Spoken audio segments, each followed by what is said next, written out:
Well, to add on to the long list of things I think we all hate about COVID, one of the things that I dislike the most is it's affected my ability to visit other gardens near and far away and take ideas away from those landscapes and those gardeners and bring them home to mine. Well, I'm going to try to help us all out with that a little bit.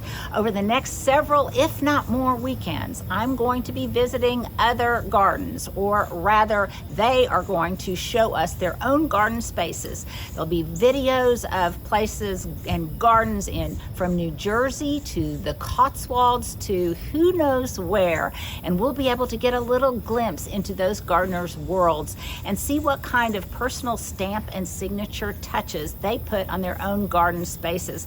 I think it's going to be really fun. We did it last weekend at my friend Brandon's, and this weekend we're going to my friend Laura's in New Jersey. She has a really romantic flowery garden for all of those of you who say I don't have nearly enough color. Well, this will be the solution to that. If you want more color, then take a look at this video, because she has lots of flowery, billowy touches, kind of a Victorian feel, very romantic. She is very much her own kind of gardener, and I think you're going to enjoy it greatly. You can follow her on Instagram and other social media accounts. She is an excellent gardener. So, my friend Laura, take it away. Hi everyone, my name is Laura Boissonneau and I am a home gardener in southern New Jersey, Zone 7A. My good friend Linda Vater has asked if I would like to share a garden tour, and I'm so excited to share our garden with you. So just a little bit of background, our home was built in 1920 and my style very much is in preserving that historic nature. I love cottagey, whimsical gardens. I am on social media at How's It Growing, so you can find me on Instagram, Facebook, and actually on YouTube as well. And I would be so excited if you would follow along in my garden journey. So now I'm going to turn the camera around and give you a tour of our garden. I'm so excited to share this new space with you. Less than 6 months ago, this was our driveway, and we took on the very large project of converting this into a potager, a kitchen garden, and a space that our family could truly enjoy. I'm a self-taught gardener, and I've learned a lot from my parents along the way. They live just 7 blocks away. That's where I grew up, and they have a similar small garden space. My grandfather came here as a farmer from Italy, so his love of gardening he brought with him, and that had really inspired me as well. Everything that you see in this space I have lovingly planted and created myself. I'm very DIY. I built all the raised beds and ran drip irrigation, and I installed some low voltage landscape lights, which I think is very important and adds beautiful ambiance in the evening, and I will show you that at the end of this video. So starting over here, you'll see we have some squash vines. I have 2 little boys and we love to come out here and take a peek at what is growing on the vines. Perfect for fall, which will be here before we know it. I love to pack the vegetable garden with natives and perennials, pollinator magnets, and really get the bees and butterflies buzzing in the garden. My style is very English cottage, and I love to add in touches of formality with Boxwood topiary. This is my zinnia patch, and I direct sowed these seeds a couple of months ago. Just the other day I was out here videoing some butterflies, and as luck would have it, a hummingbird swooped in and stole the scene. So I'm going to share a little video of that with you because it was such perfectly timed. And I created this bean trellis with bamboo and willow branches and some twine there. It's worked out really well. You'll notice I have little cloches kind of protecting some of my crops, because not only do I love to decorate with bunny ornamentation in the garden, but we also have lots of bunny activity in the garden. This year, my favorite plant is the dinner plate dahlia. I've never planted dahlia before, and I'm so glad that I did. They just look so beautiful. They keep blooming. non-stop. You can see the buds all over. So this for sure is something I'm very excited about in the garden. So heading into the patio, this space is newly redesigned for this year with a whole new patio table and layout. I really wanted a space my family could enjoy together. And I work from home as a web developer, so this is my office, so to speak, and I love to come out here and sit at the table and work when I can. We had this family room added on about 7 years ago and had to start a lot of the plants from scratch because we had to remove a lot. We once had a koi pond, and I do love a water feature in the garden, so I do try and incorporate lots of little fountains and the sound of water running. I keep it really simple in my window boxes, and I usually do geraniums. I just love them. And some more boxwood and a lavender topiary there.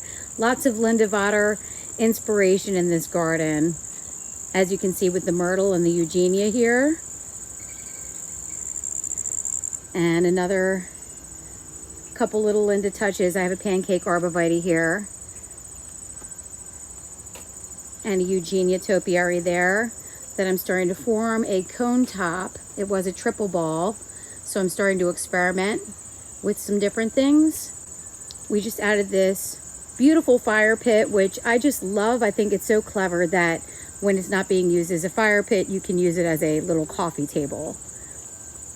And along this border here, I do a lot of repeating with shrubs. I have Hydrangea and crepe myrtle and rose of Sharon.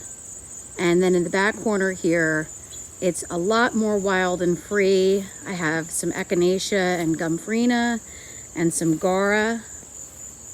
I love to incorporate bird houses and bird baths and bird feeders and really invite them all to flock into the garden. Another exciting thing happening right now, my husband Mark is in the process of designing a remodel of this potting shed, and we'll be converting it into a little greenhouse. So I am over the moon excited about that. I was really ambitious this year, and we took on quite a lot of projects, and having the time at home really did give me the time to do it. So I planted a whole row of emerald green arborvitae in the back, and we added this fountain, and I think everything is really coming together. We're making the most use of our small space as possible. And then I repeated a similar style bench that we have in the vegetable garden with some emerald green, more teardrop shaped topiary. So as you can see, our garden is not very large, but I really do try and maximize it as best as I can with the space that I have. And I'm not finished yet because, you know, gardening is a journey, so I always have more plans on the horizon. I'd like to share our front garden with you, so I'm going to go ahead and step out into the front garden, and then I'll show you what everything looks like lit up in the evening.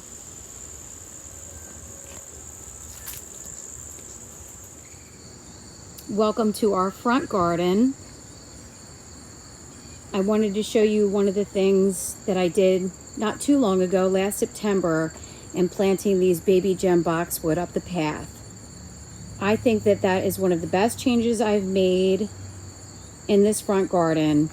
It really draws you in. It adds that touch of formality and kind of leads you up the path and up to the porch, where you'll see I have more evergreen. I have yews and hydrangeas, and then just some purple petunias underplanted.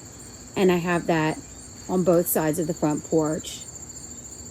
And then I get a little eclectic in a mix of different pots and styles on the porch steps here. I collect pottery, and I really love to mix different textures and styles together.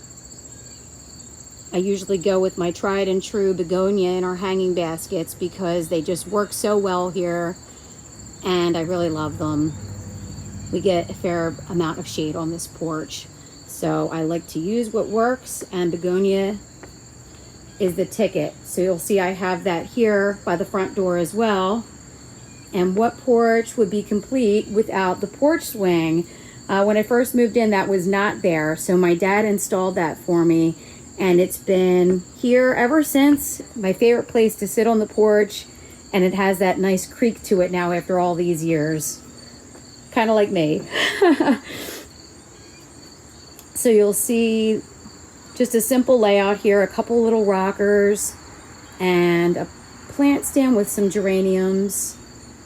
I have this large hydrangea here that I planted when I first moved in, and it just adds such nice privacy and a place to sit and enjoy all the bumblebees. You can actually hear this shrub buzzing. It's so packed with all the bees.